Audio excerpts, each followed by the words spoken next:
I want to welcome you all to this great webinar that we've actually been working on for a few months now. We did a bit of this in a panel at Podcast Movement Evolutions at South by Southwest, and then both Bryan and I went back to the drawing board here and found some new data that no one has seen before, which we'll publish probably tomorrow. This will all be up on our website.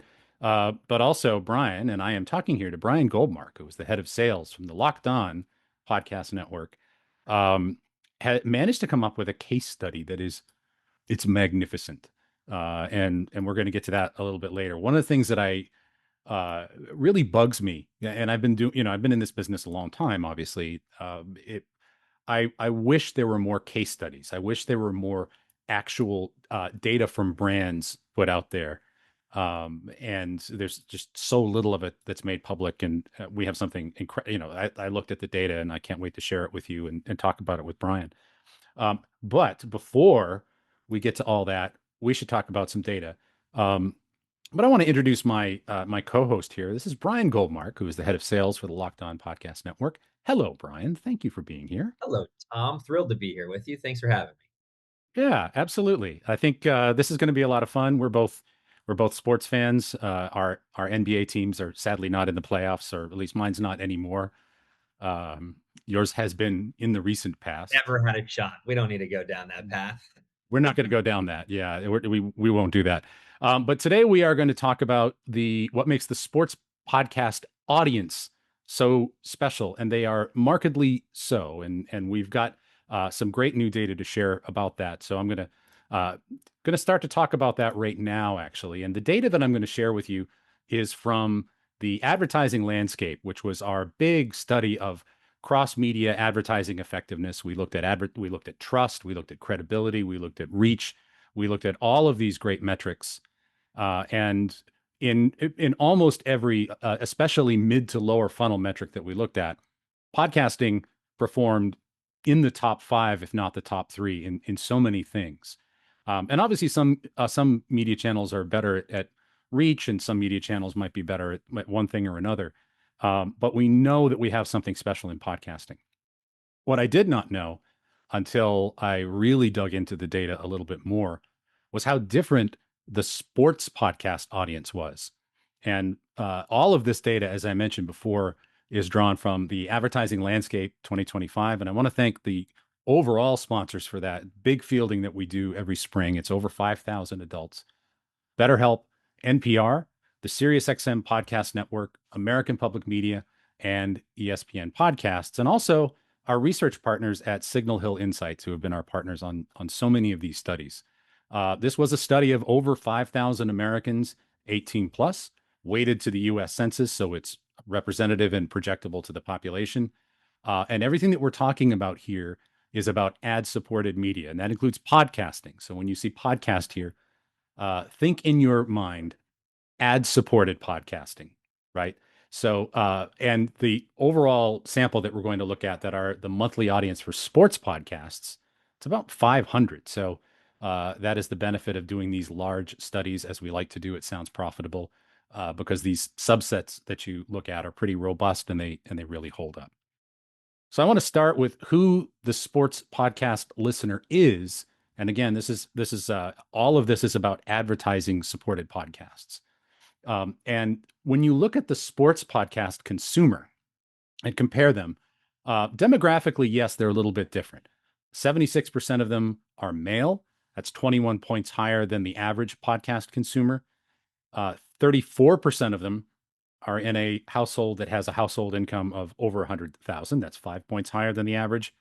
They really over-index 26 to 40, so they're in that kind of younger male category, but they're younger men who make above average incomes, and they're more likely to have advanced degrees.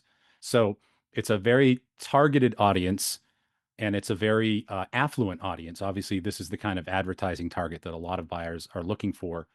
And just by self-selecting into the topic, you're getting automatically that kind of targeting even before you get into the specific shows and the specific kind of hyper targeting opportunities, including geographic, that you have access to with podcasting. among the questions that we asked, I'm going to get to the advertising stuff in a minute. But the first thing I want to point out in general, one of the reasons why podcast advertising performs so well and that people trust it, it's because they trust the content. It starts with the content. And if the content is trustworthy and people don't believe that they're being, fed some jive, then that becomes a halo effect that extends to the advertising as well. One of the questions that we ask is, I trust the content moderation and or quality control of each of these media. And, you look at podcasts with ads, it's in the top five at 46%. Down at the bottom, you see like Facebook at 26%, right?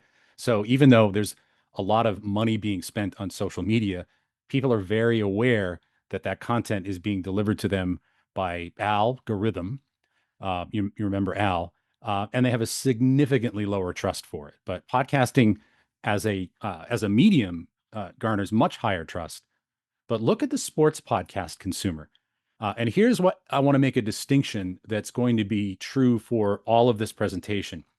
When I point out here that the sports podcast consumer, that 52% of them say that podcasts with ads are trustworthy, that's the audience. That's not me saying that sports podcasts are trusted to that extent. That's the audience for sports podcast consumers saying that podcasting in general is that trustworthy, right? So they're not just talking here about podcasts, about sports podcasts. They're talking about all podcasts. But this segment of the audience, this segment of the podcast audience who are monthly sports podcast consumers, are even more trusting of the content quality and moderation. So I want to make that distinction very, very clear. We're talking about a segment of the entire podcast consumer audience that is even more positive about content quality and moderation. And hand in hand with that are people that say the content on each of these media platforms is generally factual and accurate. And here you see podcasting really essentially tied for second statistically. You have Discord and Twitch at the top, which are very different kinds of media platforms. And again, a lot of the social media channels are towards the bottom. 51% of podcast active users, we call them podcast primes, say that podcasting is factual and accurate. Amongst the audience who consume sports podcasts, 57% say that the content is factual and accurate. So again, you're already dealing with a segment that is predisposed to be extremely positive about the content and the quality and the moderation. And that extends to the advertising, and that provides the halo effect that really drives everything else that we're going to talk about here. And I'll start again with another one of these lists of cross media comparisons. And again, all of this is apples to apples. These are the most active daily users of each of these media channels. We call them the primes. So when you see on this list Reddit at 26% or Snapchat at 31%, those are the people who say that they use Snapchat the most. Those are the Snapchat primes. But with podcasting here, take a look at this question. How effectively do each of these media channels prevent misleading or false advertising?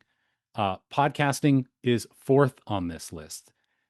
If you are a sports podcast consumer, that number is even higher, right? So 41% believe that 41% of podcast primes believe that podcasting just prevents misleading or false advertising. 50% of the sports podcast consumer believes that. So again, you're dealing in all of these questions with a 7, 8, 9% bump with this audience in terms of their favorable impressions of advertising. And one of the things that I always like to mention when I show graphs about advertising, and you look at these numbers, and maybe 41% doesn't mean anything to you, but remember, these are questions where we're asking people to say something positive about advertising, which is not something people typically do. And the sports podcast consumer is even more likely to do so. So this is the prevention of misleading or false advertising. That leads into that the advertising on podcasting feels authentic and natural. And 45% of podcast primes believe that is true of podcasts. 55% of sports podcast consumers believe that about podcasts. That is a massive jump. And I think that really, even though that's not necessarily exclusively about sports podcasts, as I have said, the sports podcast consumer is very likely to be consuming sports podcasts on a daily basis. They're a large part of their diet. And a significant part of that is that they are self selecting sports podcasts that feel authentic and natural to them. And that authenticity and naturalness extends to the advertising messages that are being delivered across podcasts. So that authenticity, again, very, very high, up at third here. Do they trust the people delivering the advertising? Again, podcasting is third on this list at 39%. But with sports podcast consumers, it's another 8 points higher at 47%. These are really big numbers of people being positive about the people delivering the messages. And that's really where it all comes from. And we've certainly done other research at Sounds Profitable that talks about the differences between host read or announcer read, or obviously scripted or live, and all of those things. And the truth is that they're all effective. The host read ad might be kind of the the beachfront property here, but they're all effective. Certainly, even announcer read ads are effective, and that is certainly true because of this halo effect, because of that authenticity. The content is perceived to be authentic. The people who are the voices and the hosts of those shows are perceived to be authentic. And that extends to the advertising. I trust the people delivering the advertising. Again, this is not about the content, it's about the ads. So all of that makes podcasting extremely effective for brands. And we know here that when you ask podcast consumers in general, have you discovered a new brand through a podcast ad? The sports podcast consumer, half of them say, yes, I've discovered a new brand through a podcast ad. That awareness by itself is extraordinary, that people would admit to that.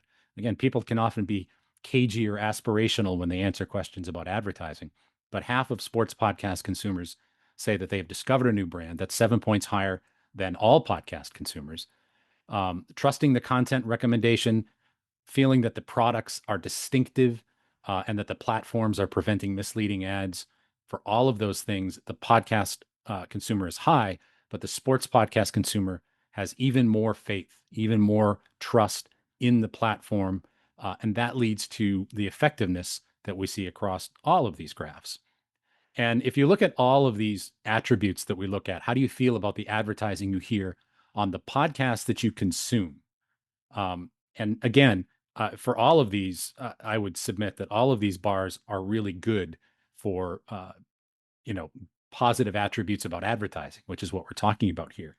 But I've ranked them here in terms of the gap between the sports podcast consumer and podcast consumers in general. Ads feel relevant to my interests. Confident making purchases from ads. Easy to remember. Feel non-disruptive. Feel authentic and natural. All of those have a 10-point gap higher than all podcast listeners. And all podcast listeners are high, right? These are all really positive numbers because, again, we're talking about ads, not the content. So there's this incredible match here between the connection to the content. People self-select that content, and that translates to how they feel about the ads. And of course, none of that matters if we do not buy the thing that is being sold to us. That is really what we're talking about. That is really certainly what buyers and advertisers are looking for. And here's really the net truth of all this. People are positive about the products that they have bought through podcast ads, and sports podcast consumers are even more so. The big number here, 54% of sports podcast consumers believe that a product that they bought specifically from a podcast ad met their expectations. That's 17 percentage points higher than all consumers. Another gap here is that they've purchased an advertised product, purchased it specifically from a podcast ad, and would recommend podcast advertised products. And it is that evangelism, I think, that advocacy for products that is also a key feature and a key advantage here for not just podcasting, but for the sports podcast audience as a segment that you're trying to reach. So from talk to transaction, every action has lift here. We asked, after hearing a podcast ad or consuming a podcast ad, what, if anything, did you actually do? Did you tell someone about the product, visit the website, tell someone about the ad, use a promo code, or purchase the product? And again, in every case, there's something special about this audience. The numbers for all podcasting are really high. And if I compared these to other media types, you would see that, and I've done that on some previous graphs, that podcasting really outperforms other media types on a lot of these. But the sports podcast audience is even more receptive. So ultimately, the sports podcast consumer, we've looked at who they are demographically. Let's think about who they are psychographically. We know that they over-index male. We know they over-index 26 to 40. Uh, for example, I'm a huge sports fan, and I'm clearly 26 to 40, big time over-index there. But psychographically, these are people that are shoppers and they're influencers. 61% say that their peers look to them for advice about things like what to buy. That's 11 percentage points higher than podcast consumers in general. 61% say advertising helps their purchase decisions. That's a majority saying something positive about advertising, and that's an 8-point gap. 56% place brand ahead of price, and podcasts are where you build brands. And that's 9 percentage points higher than the overall audience for podcasting. And another 51% say that they're early adopters of new products.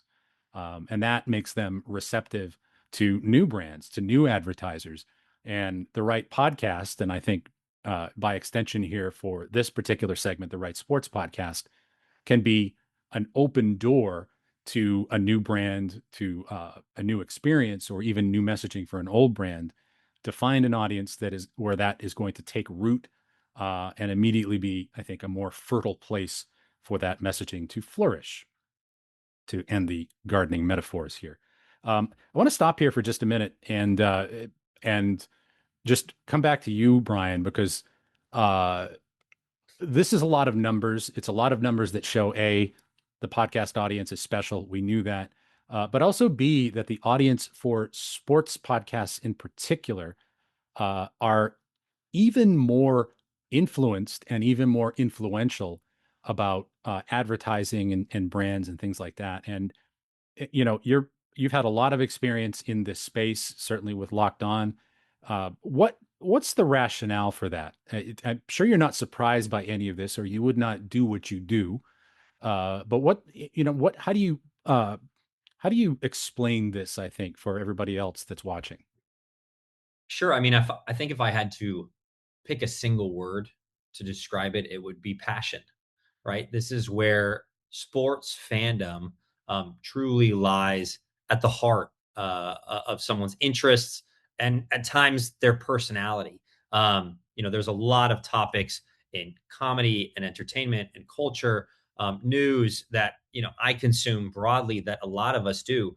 But when it comes to sports, when it comes to your team or your fandom or your city, it has to do not just with your fandom to your specific team, but your relationship with your city and how deeply involved you are with that.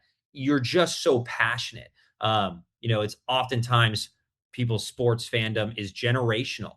They grow up watching this with their family, and so it's really an institution within their life, rather than just a passive interest or a current event. It's really something that is embedded within them. And so when they are listening to a sports podcast, they're so much more deeply engaged. They care so much. It's speaking to their passion, rather than just a broad interest that they might have. And so when you're listening to your podcast host talking about your team or covering the league that you're interested in, you're just so much more engaged. You care so much. You care so deeply. And you assume that host cares at the same level that you do. And so what they say and how they say it resonates more deeply. You lean in to your listening experience much more than a passive listening experience. And so I think that all of those collectively, but most importantly, that passion that resides within an individual, their sports fandom, within their family or their community, that just resonates into how, when they hear something from a sports podcast, it can just be all that much more impactful for those reasons.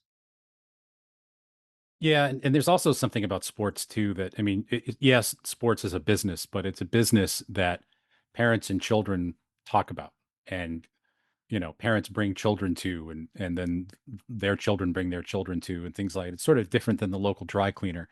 Um, Not that we don't love our local dry cleaner and that they're not an important part of the community, but they're, sports leaves, I think, a very deep footprint. Certainly where I am here in Boston, we're going through our longest winning drought in our history. It's weeks now, um, weeks since we've had a championship.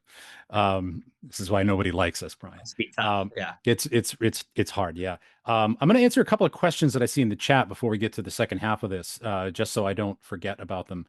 And a lot of them I think can be answered very quickly. So I'm just going to go through that. There's some questions here. Are there any sports that outperform in this study? It's not about the content and it's not that granular. This is about the audience in general. And that's the same with the ads. We don't, in this study, we don't break them down by host read or programmatic. Um, there's a question here from Frank. How do these We will numbers measure up? certainly. We will in the next segment. We We will will in look the at next segment. Yeah. Frank post. asks also, how do these numbers measure up against sports talk radio shows, network or cable sports shows? A lot of that, Frank, is in the advertising landscape main study, and radio does better than network and cable TV. But podcasting is actually at the top of the list in terms of spot-based media that you're buying a 30 to second, 30, 60, whatever. You're buying a chunk of time to grab somebody's attention. Podcasting is at the top of that. Radio tends to fare a little bit better, and then network and cable TV are down towards the bottom of that. Thank you, Sarah. Masshole Nation. Hate us because they ain't us, says Jay. All right, that's enough. There'll be some Boston hatred later, I hope. Um, I would also encourage you, for if you have other questions, put them in the Q&A and not the chat, because the chat is like a seething vortex of activity, like the Tasmanian devil. And I often don't catch everything, but if you do have questions, please put them in the Q&A and we'll get to that later. But I want to get to the dessert here after you've had the spinach, the spoonful of sugar that will hopefully make the medicine go down here. And that is a bit of a case study. And like I said, we don't often get to look at a lot of things like this. But I was delighted to see this. And this is this is a brand lift study, Brian, that you conducted with Coleman Insights. And I'll just say quickly, I have known the folks at Coleman for over 30 years. I've known John Coleman for over 30 years. Same with Warren Kurtzman and Jay, who did this study with you. These are incredibly good researchers. But I want to give us a little background on what this was, and we're not going to be able to reveal the brand, but it's an imported an imported car brand that you've certainly heard of.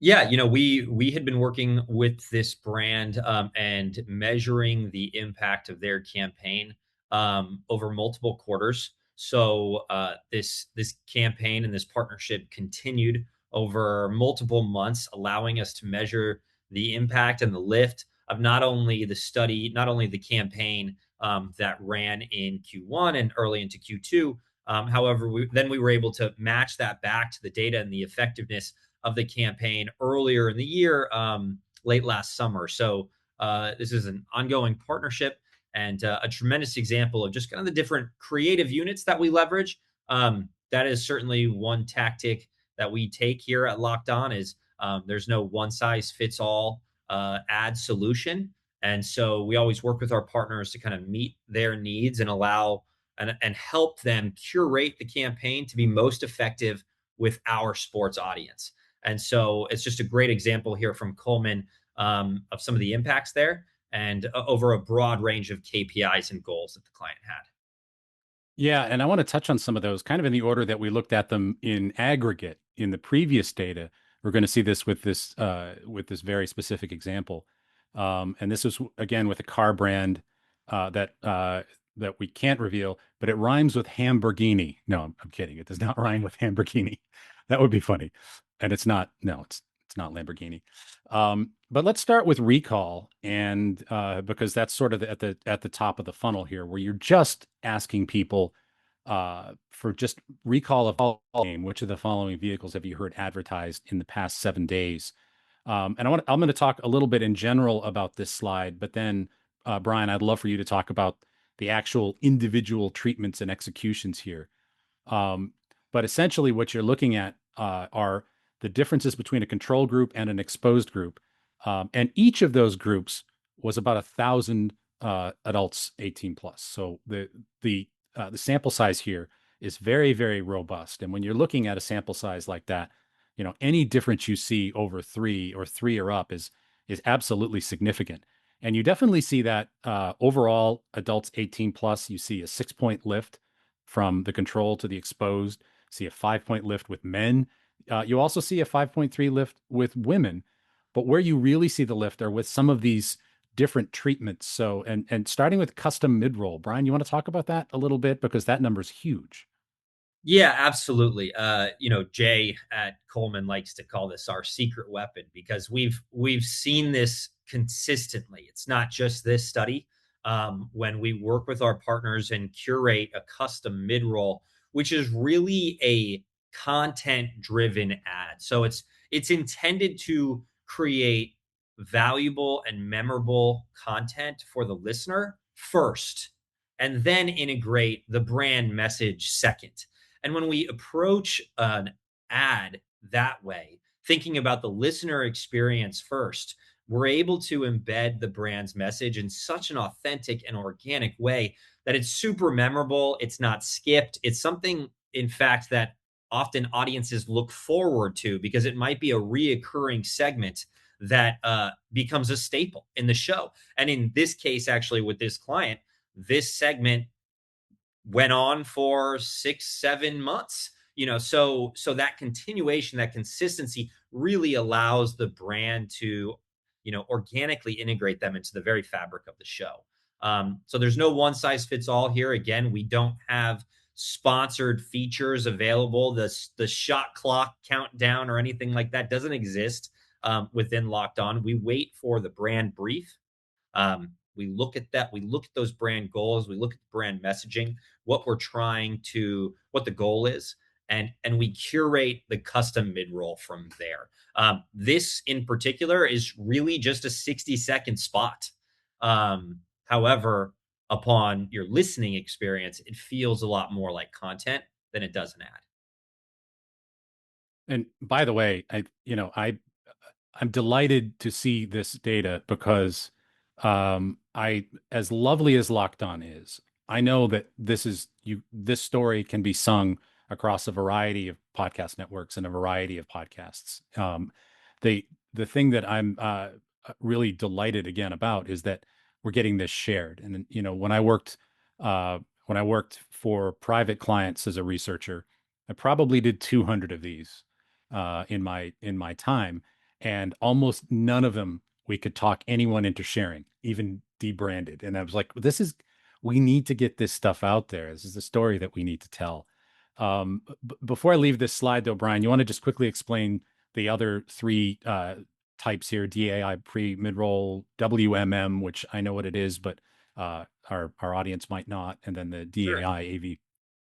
Yeah, I think it's important. I'll start actually with the title sponsorship because it's actually the only negative on the board. What's really unique about this placement is it is a show opener, right? So when the show starts and you hear this episode is brought to you by Client X, it actually went beyond that. We used that unit in this campaign as a teaser for the custom midroll. So it actually said this episode is brought to you by this client. Stay tuned later in the episode for this segment. And so it was really driving awareness and engagement for the segment to come, really teasing that engagement rather than driving specific brand recall. So I wouldn't expect that unit itself to be driving high numbers in recall. However, it influenced directly the recall of the custom midroll. So folks really stuck around. They paid attention to it. They listened to it. They were already pre-sold to expect it through that title sponsorship. And that unit is where we really make a compelling, tell a compelling story to the audience.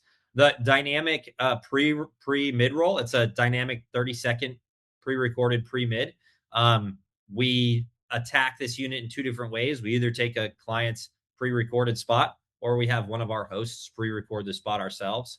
The WMM midroll was a Women's March Madness custom segment as well. A really unique tactic. The client wanted to really associate themselves with women's basketball. I think a lot of brands are looking to support women's sports, looking for ways to associate themselves with that. And we were able to curate this segment as well to help the brand tap into that. And what you'll see later is really how well that resonated with audiences and how that actually influenced purchase intent higher than almost any other unit. So it really had the impact that the brand was hoping for. And last, I think, which is the most incredible, is the dynamic added value post roll. Too often, I think a lot of brands and agencies look at that unit as kind of a throwaway. However, when you look at it holistically across the entire ecosystem of the ad campaign, the title sponsorships, the custom mid rolls, the dynamic pre rolls, and the post roll, they all work collectively. You know, rising tides lift all boats, right? And so that really, you see that here in frequency and consistent messaging over time, all of these units working together to drive impact. Yeah, and it always bugs me when people will say, well, post rolls don't work. Well, they may not work as well as something else, but that's how they work, is not zero. And Mm-hmm. they are uh and also that kind of thinking tends to view the podcast, the individual podcast consumed as like as if it exists in a vacuum, which is not how a lot of people consume podcasts. They go from one right into the other, which I certainly do, and did even before it was my full-time job. So there. So so we spent quite a bit of time here on recall. So I'll go through some of these next a little bit quicker. And this is favorability. How do how would you describe your overall opinion of the following brands? And the the real thing to point out here, I think, is the difference from running this campaign for as long as you did. And that, I think, is one of the things that we really have to talk about with our partners and the brands that we partner with. Is it's not so much patience, but it's building the thing, and building the thing takes time, because you're asking people to change their mind about a thing that at the start of it they may not have even cared about. And so when you show that kind of movement, and here we're seeing that kind of lift in favorability between Q3 2025 and where it was in the Q1 and 2 of 2026, it's an 8-point lift for the exposed over the control. That's pretty significant, but that's also a lift over time. So Bryan, you want to speak to that a little bit about, and again, I think patience is not the word I want to use here. It's relationship. Yeah. Building trust doesn't happen overnight. I think early on in podcast advertising days, and sometimes still to this day, we see the one or two spot tests to come in and measure effectiveness. But what I've seen here with Locked On over the last 6+ years and running multiple of these campaigns is frequency over time is king. Building that message frequency, building that historical with a consumer is incredibly important. And when you do that, when you stick with them, I think it goes beyond just ad recall, right? It's trust, it's credibility. And when you stick with that and you're with the audience and with the host and as a sponsor for a while, ultimately it has an impact. And you see that this is massive. The first campaign in Q3, I think we measured this over 6 weeks. And so it didn't have as much of an impact. Notable lift. We beat the benchmark, but when we stick with it for months and months and months, and really stay with a consistent message that the audience hears repeatedly, that's when we see noteworthy lift here to 60, almost 63% of the Locked On audience feeling now favorable to this brand versus just 50% the prior year.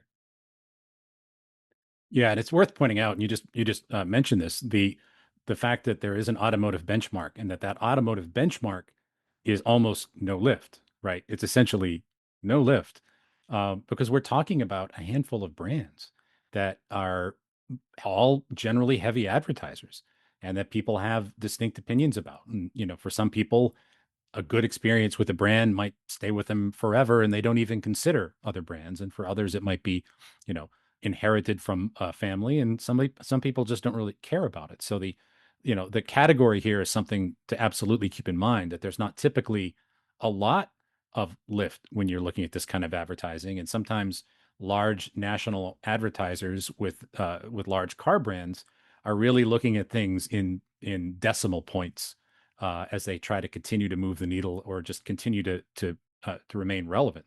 So the fact that we see this kind of lift in favorability against that benchmark, I think, really speaks highly to the audience, and it speaks highly to podcasting. And that favorability, I'll just show you again, echoing the first data slide here. Uh, some of these differences here between the control audience and the exposed audience, again, led by the custom mid-roll treatment. These are exceptional. And again, statistically, as I mentioned, I would look at anything above 3 as like absolutely statistically significant. And custom mid-roll, almost 19 points here of lift between the control and the exposed, 17 with the DAI pre mid roll. So these are these are not small numbers, Bryan. Yeah, we were really All right. pleased with these results. It's not, again, we've seen these results consistently, specifically with the custom mid-roll, performing for clients, time and again. But yeah, these numbers are certainly impressive. And that's what we strive for, right? The goal at the end of the day is to make an impact for the brand. And with the right creative and the right strategy and the right full ecosystem that we build out, uh, there's always a way to drive those numbers. But this is certainly these numbers were certainly pretty exciting. Yeah, and I'll just go through some of these last. We're kind of working down the funnel here, and this is for brand consideration. And again, the story is that the custom mid roll does the best here. The DAI pre mid roll and the WMM mid roll also I think show really good statistically significant lift. But the kind of cool thing about this question to me, again, I would ask you to consider the category. And that category, people can be really set on. They may have a very small consideration set. We're not talking here about brands of candy in the candy aisle right before checkout. We're talking about a car, a significant purchase that people tend to do a lot of research about. And the fact that with the custom mid roll, for example, but also with the WMM mid roll here, uh, that 6 point lift is is really a double of what the control is, right? It's twice what the control is, which means that the audience here that was exposed to that custom mid roll are twice as likely to consider this brand as people who weren't. And again, considering the category, I find that just as a career student of consumer behavior, a pretty remarkable bit of movement.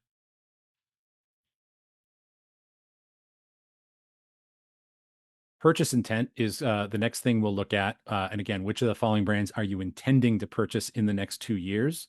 And again, we see a very similar story. We see pretty significant lift with the custom mid roll and the women's March Madness mid roll, but we also see it with a little bit of a bump, 18 plus, and with men. And these are the numbers that tend to be really really small purchase intent, because think about what you're asking here. But we're still seeing that lift, and again, nearly a 10 point lift with the women's March Madness mid roll, and I think that that has to do with a number of factors. I think the brand, yes, the advertising, yes, but that sort of unique marriage of content and potentially newly exposed audience, Bryan. It's a very unique, I think, aspect to this campaign.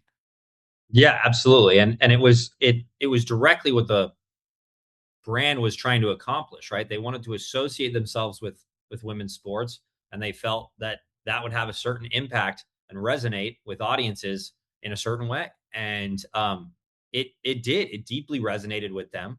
It was something that they remembered, and it's something that influenced their willingness to consider this brand as the vehicle that they would purchase next. And you're absolutely right. We're talking about cars. These are 30, 40,000 plus, vehicles. These are not small decisions of whether I'm going to purchase this or not. So to influence that decision in any meaningful way is very challenging, but to do so using this unit, either the custom or the March Madness, but particularly that March Madness, we were able to tie the brand directly to content association that they were looking for, and it had the immediate impact that they were hoping for, which is an emotional resonance with the consumer, and that resulted in purchase intent consideration. So I think one thing that's really interesting with all of it, and something that we covered with that year over year analysis, is that overall the brand marketing is working, right? If we looked at that year over year analysis, Mm. we saw a lift on the control as well, which is important, right? So everything that the brand is doing across all of their entire media mix is working overall. It's just that sports podcast, as we talked about with the lead into all of this, the spinach, is that ultimately sports podcasts are driving higher trust, they are driving higher engagement, and they are driving higher consideration because of that. And so, really, the results from this campaign are just a direct impact, of everything that we saw in the previous data slides. And I'm going to end this section here before we get to some final thoughts and some questions. This is one of my favorite slides, and just again from having done a ton of brand lift studies myself when I was working for clients privately, this is the one that really to me shows you how well advertising is doing, because the brand itself might already be well known. The brand itself, you know, is a brand that almost anybody who drives cars has probably heard of.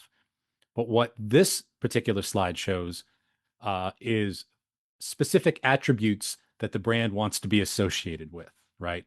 And I don't know what these attributes are, but for example, they could be, safety, they could be performance, they could be something more specific about a feature of the vehicle. It's a thing they want to be known for, and the brain does not open itself up to that layer of detail unless it's already been opened up to be receptive to the brand. And so even if you see some positive results for the brand, that doesn't necessarily mean that the door has been opened all the way for the brain to actually consider, okay, and here are some things about the brand that I recall. Oh, this is a car that has five wheels, or this is a car that cooks lunch in the glove compartment. Whatever those attributes are, people don't even open the brain up to them unless they're already through the vehicle, through the medium, receptive to that brand. And that, and for this case, it really doesn't matter what these attributes are. Uh, I think this slide is a measure of that deeper relationship, of that, next layer of the brain and the mind opening up and being more receptive. Any more context you want to add to that, Bryan? No, I think that's exactly right. Getting those specific attributes across, whether it's built for adventure or it's um, high performance vehicle. It's really hard to get those messages across, and we can't see this slide here. It's from the larger presentation, but we saw considerable lift year over year from last year to this year on these attributes as well. So again, get messaging those attributes and messaging them consistently over time, will inevitably have the impact. I think that's one of the biggest takeaways, is sticking with it, frequency over time, consistency with your messaging, and letting the hosts build that trust and credibility and get the messaging across, is just the most important part of this. Trusting the plan, and sticking with it, ultimately will yield the results that we're all looking for. Right, the brand is looking for these results the same way that we as a publisher are hoping to deliver on them. So we're all really in this together, and seeing these results is a perfect example of when we're working harmoniously together and, all striving towards the same goal. Yeah, and I want to back up here too and talk about just again why uh, I was really pleased to be able to share this. And it's not because I think this is uh, unique to you, or unique to even the sports audience in some degrees. Although we have seen that the sports audience can be more receptive, but I have seen these slides for campaigns in other media platforms. I've seen these slides for TV. I've seen these slides for magazines. And again, in a lot of cases, when you're looking at big national brands like this, when you do see lift, you're seeing much smaller numbers. And so when people ask, how do I know that podcast advertising is working? uh, I love to be able to show stories like this, especially in comparison to other media platforms, whether that's social or potentially legacy broadcast media, especially for big national brands and categories like this, because these are numbers that often don't move very much. And I think what all of this boils down to is that this is a very high value audience. They are receptive to the content. They believe and self-select the content that they're engaging with and enjoying, and that makes them automatically, I think, a bit more receptive. Even if that is less wary, but I think in a lot of cases it simply is more receptive, so that the brand can make can have a longer engagement with them, can not just knock on the door and say, this is our name, but thanks for letting us in. Here are some things about the brand that maybe you didn't know, or some things about the brand that are new. And I think the podcast audience, period, is a very welcoming to those sorts of things, because it's automatically self-selecting content that they trust. And the sports podcast audience in particular, I think, really is a premium audience, and that's backed by all of this data. It's not just backed by demographics, but also psychographics. They're influential, and they share their opinions. They share their opinions about brands and products. They share their opinions about podcasts. They share their opinions about their teams. And that's really what Bryan was talking about earlier with the passion that they bring to all of this. And I think that's a passion that any brand would be. Uh, I wouldn't say they'd be foolish not to tap into it, because I don't like to speak ill of people, but they certainly ought to tap into it. So I'm going to stop here and see if there's any questions that we want to take before we give people back their day. There's one question I want to answer that was in the chat a while back, which I thought was a really cool question. Frank asked this one too. I'm gonna give this one to you, Bryan. Could it be that the products sold during sports podcasts are inherently more reliable? Trucks, grills, TV. And I don't know the answer to that, but you've certainly listened to and sold a lot more podcast ads than I have. So, any thoughts about that? Sure. I mean, I don't. I think any product. There are pros and cons to any category, right? There are the good, the bad, and the ugly. I'm not sure. I think we've seen. I think I've seen a wide variety of obscure products advertised in sports. What was the Super Bowl commercial where they wasn't the Timu ad where it was just the QR code that like bounced from corner to corner like the old screensaver. Yeah.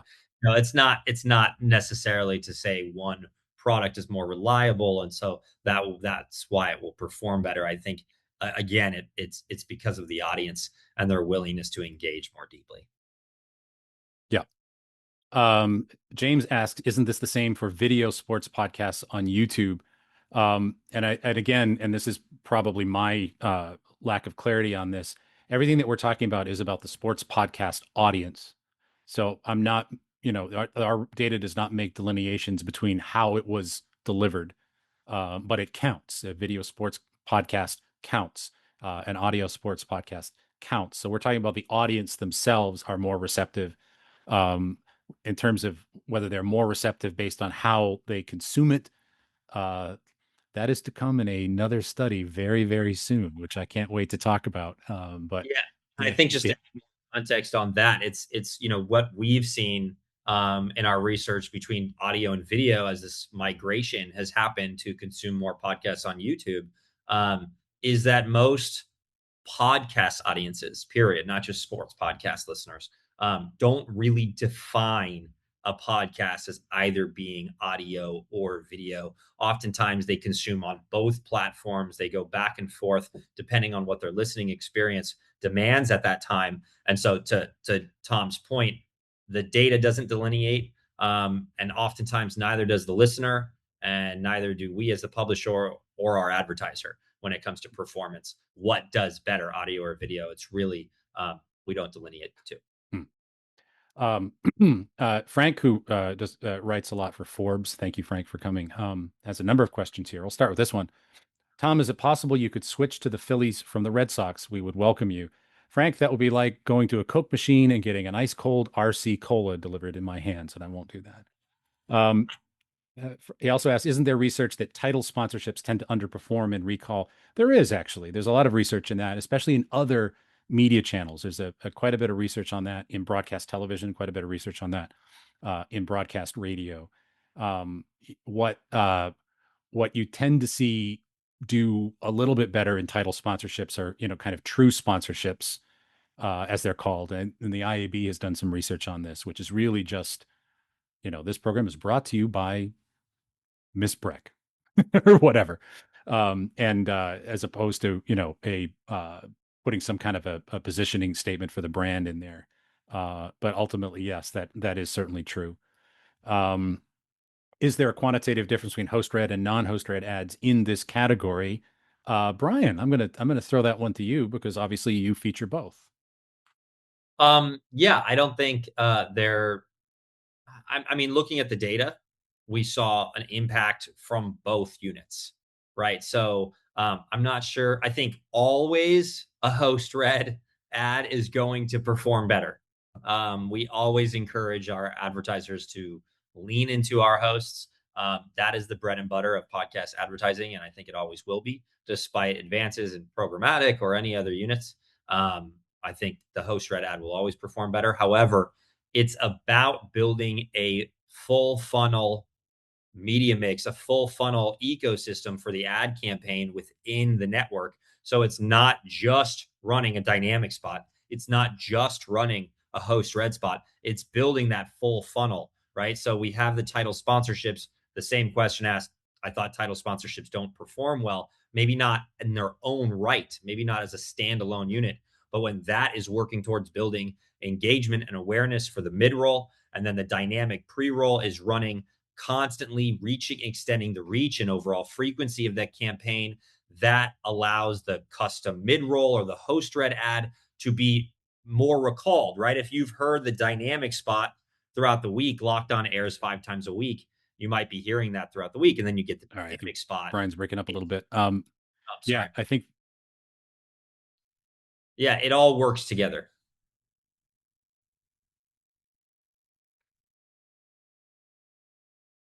I think I cut All out, right. but I think we're going to call it there. Yeah, sorry, you cut out a little bit, but I think we got the gist. And ultimately, I think you hit the nail on the head about, uh, about saying what works better than, if you're looking at title sponsorships, mid rolls, and so on. It's a sequence, right? One is a knock on the door. One is a who is it? One is a, oh, come in. And they all kind of work together. And, any one of them may be less effective in isolation. But I think, the title sponsorship on its own, it's a lot to ask for that to do something in a brand lift study. But it does play a role in introducing what messages may come. So I think we're going to call it there. This has been a solid hour of fun times and great oldies and great sports with everyone here. So I want to thank you all for the gift of your time and attention. This report will be up on our website in the next 24 hours. We'll probably have that up tomorrow. Bryan, when you just blipped up out and on for a minute, and what I saw was your silhouette, your shadow against your background, like you were in the witness protection program for a minute. I want to assure everybody that Bryan is not in the witness protection program. He's alive. do I need to cover my voice? Do I need a voice changer? Yeah, no, you don't need to do that. But everybody else, thank you so much for coming. This was a lot of fun. I hope you got a lot of value out of this. This will be all up tomorrow. So on behalf of Bryan Goldmark and everyone at the Locked On Sports Network and Locked On Podcast Network, sorry, and all of us here at Sounds Profitable, thanks for listening and thanks for watching. We'll see you next time.